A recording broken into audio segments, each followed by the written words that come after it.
Le deuxième point à l'ordre du jour,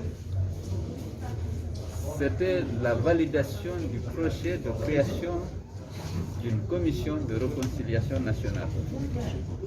Le CTB souhaite apporter sa contribution à l'effort de réconciliation nationale.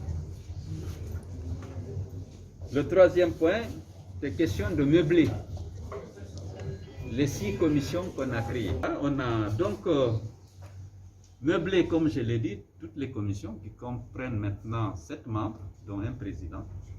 Et ils vont travailler et on a donné un délai de 10 jours.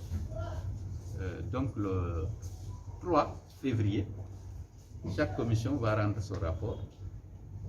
Et le 7, le 3, ce sera examiné au niveau du comité de coordination et le 7, ce sera la plénière. Une fois que c'est validé, on va déposer au CNFP et nos propositions. Encore une fois, c'est des contributions que nous voulons apporter en toute responsabilité. L'objectif que nous avons, c'est de contribuer à la mise en œuvre d'une transition inclusive, paisible, qui permette d'aboutir à l'organisation d'élections inclusives, libres et transparentes, pour que les Guinéens puissent choisir librement leurs dirigeants au niveau local, au niveau législatif et au niveau de l'exécutif. Donc nous allons réfléchir et élaborer un mémo en rapprochant nos différentes positions, puisque chacun des groupes a déjà déposé un mémo. Nous allons essayer de rapprocher nos positions et déposer un mémo qui reprendra le consensus qu'on aura eu à l'issue de l'exercice de confrontation de nos différentes positions.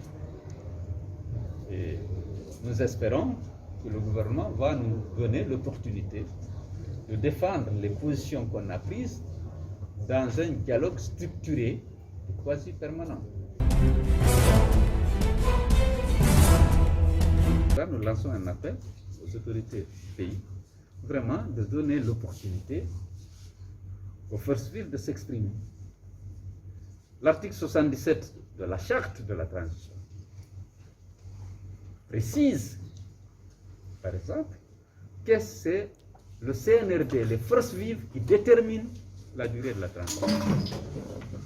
Ça suppose qu'il faut qu'on confronte nos idées pour savoir quel est le délai le plus approprié.